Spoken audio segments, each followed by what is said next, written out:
Hey there, our presentation is on the biomechanics of an outside hitter approach.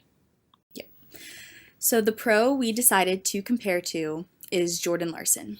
She played volleyball at the University of Nebraska, where she was a three-time All-American and helped her team win the 2006 NCAA Division I National Championship. She had 1,600 career kills and 1,410 career digs while at Nebraska.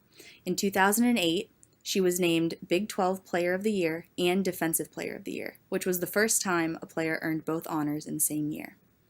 She is on the United States Women National Volleyball Team, and in 2015 and 2016, she was named the USA Volleyball Female Indoor Player of the Year. So now we're going to go into the phases of an approach, and a volleyball approach consists of a set of 3 to 4 steps which lead up to an attack. The first 2 steps are small, followed by a larger step that leads into the 2-step punch, which is where the player loads and jumps up into the air to swing at the ball. A spike jump can be broken down into phases based off of the movement performed. The approach phase starts with the takeoff of the left foot and ends when both feet reach ground contact. This signals the beginning of the plant phase, which is where the player loads and ends at the takeoff of both feet as the player jumps off the ground. Within these phases are downward and upward phases. The downward phase is defined by the negative velocity of the center of mass, and the upward phase is defined by the positive velocity of the center of mass. After the plant phase, flight occurs. This is when the body leaves the ground. Landing occurs when the body returns back to the ground. Velocity increases during the first half of the approach phase where momentum is generated, and then decreases right before heel contact. This switch occurs when the body is absorbing the forces to change their horizontal momentum that is generated during the approach phase to vertical momentum. The deceleration is short as the body starts to immediately accelerate after lower limb extension. This is seen in the takeoff. During flight phase, velocity slows again until you reach your peak height, which is around 7 here in the graph. In flight phase, where you start to speed up again on your descent down after you have contacted the ball. Motion then ends upon landing. This is critical in an approach because any motion could lead to a net violation if you continue to move forward into the net, or it can lead to an injury due to an improper landing. Okay, here we have the pictures of the elite athlete Jordan and then our non-elite athlete Jenna during each of the phases of their approach. So you can see that in the beginning that they're leading up into their big step right before heel contact. They're having an upward phase, so their velocity is increasing. And then right at heel contact, they begin their downward phase because they're stopping any more forward momentum and changing it into vertical momentum. And then you go into plant phase where they are loading, so they are generating their upward velocity in order to propel themselves up. So this is where you see the lower limb extension, and then which ends when both feet leave the ground, which is the start of the flight phase. So on the upward part of flight, your velocity is decreasing as gravity acts against you, and then after you contact the ball, you start to decelerate back down, but your velocity is increasing. And then upon landing, your motion is completely stopped, so there is no more movement.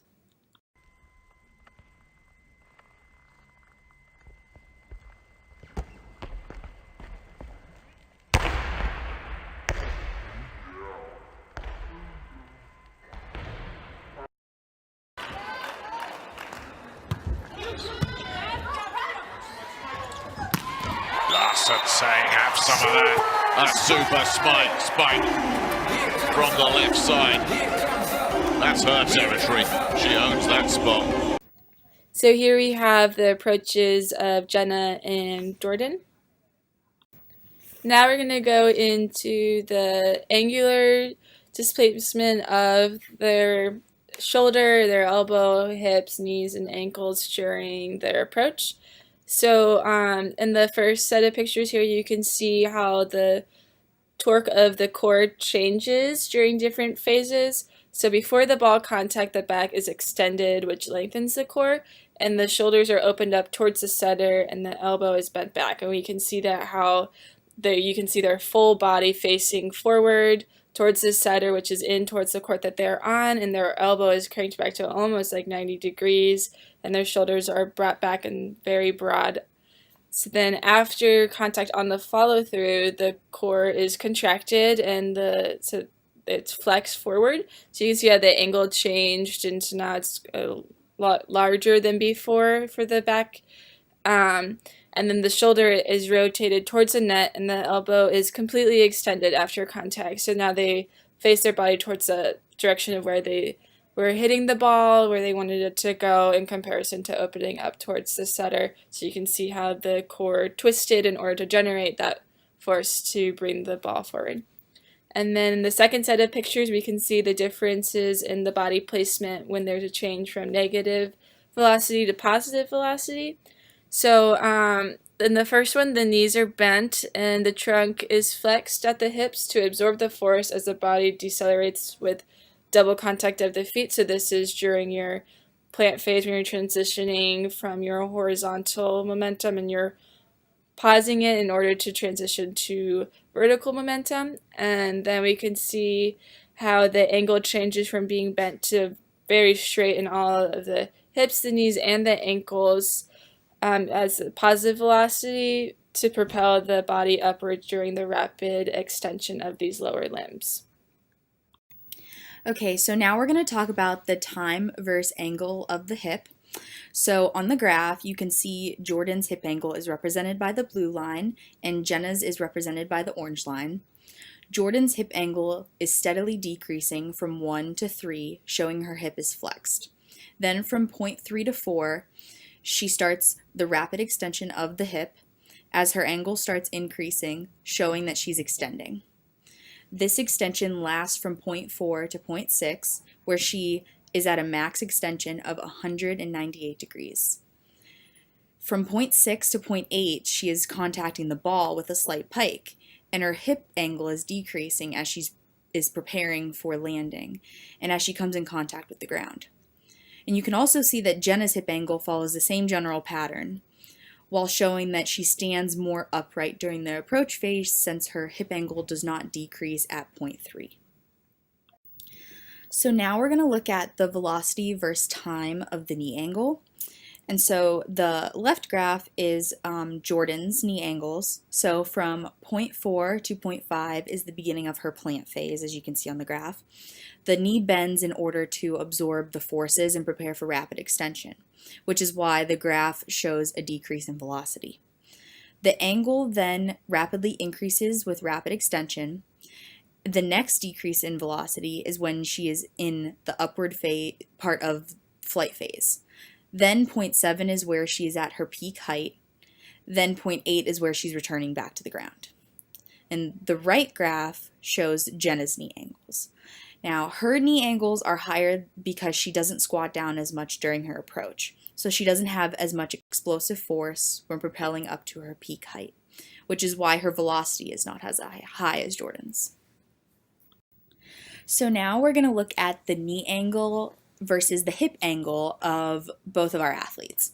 So the blue line shows Jordan's knee versus hip angles. So during the flight phase, the hip angle is highest when the knee angle is smallest. This is the peak height of her approach, where she has a knee angle of 75 degrees. She's almost doing a butt kick in the air. So the increase from her plant phase to flight phase is her propulsion upward. And the decrease in the plot shows a decreased hip angle and increased knee angle. This is the descent from her peak height to her landing, and the intersection in her lines shows her landing. And in Jenna's, you can see that her knee is almost completely straight during the flight from the picture shown, and her angle-to-angle plot is not as spread out because her knee and hip angles are so closely related. Okay, so now we're going to talk about the comparison of their arm motions. So the degree that Jordan brings back her shoulder and elbow is significantly less than Jenna's. Jenna brings her shoulder almost straight back, and as she swings through, her motion is very over the top. This is because Jenna brings her hand forward first before her elbow, while Jordan's arm swing, she brings her elbow forward first and then her hand. Jordan's motion of bringing her shoulder back shows that she's properly engaging her obliques and back muscles and not relying solely on her shoulder to generate force during the attack. So Jenna's arm swing could lead to bursitis because of swelling of the bursa between the rotator cuff and part of the shoulder blade. So now we're going to compare their landings after their contact with the ball. So another thing that we saw was that Jenna had one foot in front of the other when she landed. The one with the knee brace lands before her left foot. So Jordan lands with a wider base, which will allow her to be better prepared to cover her hit if it's blocked and be prepared to block the other side's attacks. Jordan's wider landing base makes her more balanced, and Jenna's feet are stacked and has a narrower base. So she's not as balanced and the forces aren't as equally distributed, which could cause excess stress on the knee because it has more forces to control than it should. To correct this landing, Jenna should practice doing depth drops, which will help develop proper landing technique in order to equally distribute the forces through a wider base upon landing. Okay, so now we are going to compare the jump heights between Jordan and Jenna. So jump height during an approach is directly related to horizontal momentum that is generated by the three-step approach and the arm swing, which leads to takeoff. It is also related to the range of motion of the knee. Many studies have shown that a deeper squat leads to a higher jump height. This is, however, difficult to achieve during volleyball because of the fast pace of the game. So this does not play as key of a role in the jump height regarding an approach, but it does have an impact on the height of the jump regardless. We can see this when comparing Jenna to Jordan. As mentioned earlier, Jordan maintains a greater bend at the knee throughout the approach and stance phases compared to Jenna, who is standing more straight up. So Jordan is able to reach a higher height in her jump than Jenna is. In a study that we found, the group did this experiment to compare jump heights between doing an approach and just a regular block jump, and then they found a unique relationship between the range of the knee angle and the jump height for the right knee. To further investigate this, they measured the distance between the ground center of mass and the position of the right and left foot segments in the transverse plane during the upward phase of the jump. Their results show that the right foot is closer to the center of mass compared to the left foot, and they concluded based on the direction of the acceleration that the right foot contributed mostly to vertical acceleration of the center of mass, and the left foot served as a stabilizer during horizontal acceleration and through the transition from horizontal to vertical acceleration. So looking at the picture, we can see how the right foot is more in line with the center of mass and the left foot is more out to the side. So we can see how that would be the case, that the right foot would be more used to accelerate the center of mass and left foot is just there to stabilize the whole approach process. So now we're going to look at the forces applied during the different phases of an approach. So these are the different phases of Jordan's approach, and the red dot is her center of mass. The yellow arrow is the force of gravity going downwards, and the green arrows are the ground reaction. In the first picture, there's no ground reaction force because she is not making contact with the ground yet. Then in the second through the fourth picture, it is showing her making contact with the ground, which is the beginning of her slowing down and planting, so she is absorbing the horizontal momentum.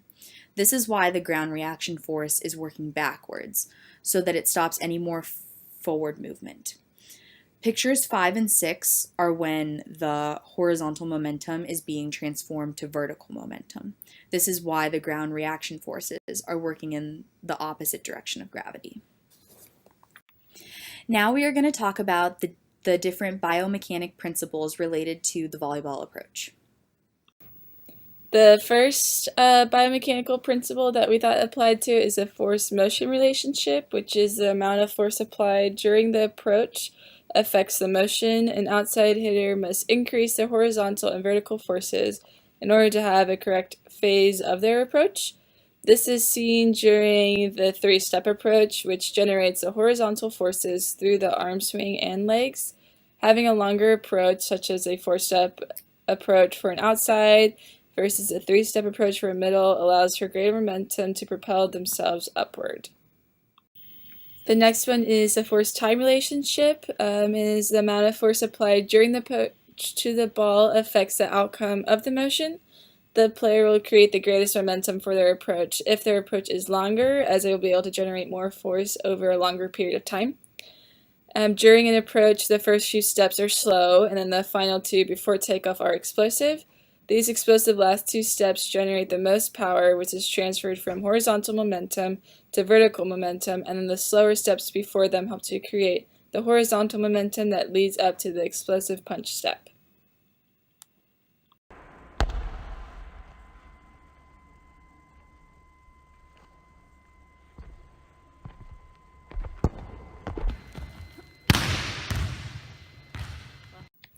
Okay, so in this video you can see how her lead up to the punch step, her momentum is much slower as she builds up to the final two steps, which are very quick, in order to create the explosive force that propels her upward. Okay, so next we're going to talk about balance. Balance is a person's ability to control their body position relative to some base of support. Stability during the approach towards the ball can help the player apply vertical force to attain a higher jump. An approach is crucial to the offense in volleyball. The figure shows the different phases of the approach. The top half of the figure shows an advanced performer's approach, and the bottom half shows an intermediate performer's approach. This figure shows that the advanced player showed to have more stability and balance based on her measurements of base of support and her body's line of gravity. In the figure, you can see that the advanced player has a larger base of support, which can be shown by the circles saying that the feet are farther apart than the intermediate player who has a narrower stance. So balance plays a key role in the landing by keeping control of the body and preventing any movement forward towards the net, and helps to avoid any injury. So maintaining balance throughout an approach is very important. The athlete must have proper balance when transitioning from horizontal to vertical velocity. Otherwise, they might jump forward instead of upwards and miscontact the ball, resulting in an attacking error.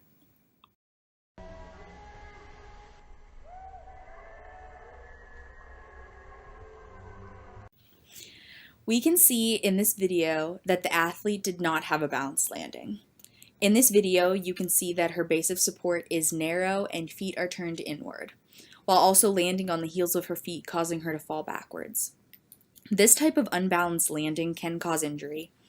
Balance during landing helps to control all of the forces that are acting on the body and helps the athlete to maintain stability when they land and stop momentum. So next, we're going to talk about coordination continuum. An outside hitter's approach uses high-speed movements, which is associated with more sequential joint and muscle action. So if a hitter has poor sequential coordination when doing their approach, it'll lead to slow ball speed when they finally come in contact with the ball. If a hitter's approach phases are not in time with the type of hit they are being set, then that causes them to be early or late for the set. Therefore, once they reach the point of contact, they could be hitting the ball into the net because the ball is already starting to come down, or the ball could sail out from being too early to the ball. This comes down to when the hitter takes their first step in their approach in relation to the setter's release of the ball. When comparing a 4 set, which is much faster, to a 5 set on the outside, which has more of an arc, The hitter needs to begin their approach sooner for a 4 set in order to not hit the ball into the net from being late. A hitter's approach needs to be in time with the set in order to hit the ball with their greatest force. The last one we're going to talk about is segmental interaction. During an approach, there is an energy transfer between each segment. Through each phase of the approach, the player's steps they take are accompanied by arm motions that help to propel the player along with the explosive final 2 steps, which generate the momentum and the ground reaction forces that are transferred from the feet up the legs. Therefore, a hitter needs to make sure that they are completing movements like their arms going back as they take the big second step in their approach. During an approach, a hitter's arms help to guide their approach and generate momentum. The explosive final 2 steps generate the momentum and ground reaction forces that is transferred from the feet up the legs. While this is happening, the arms swing back and then move forward to propel the body off the ground. The legs and arms work together to raise the trunk. The power seen in the swing comes from the torque of the abdominals, which is supported by the forward swing of the arm. The power transfers from the abdominals through the shoulder, down the arm, and then out through the snap of the wrist, where the energy is transferred to the ball. So from this, you can see the power of an attack comes from the approach. The force generated from an attack is built up through the different phases of an approach and leads to a more powerful hit.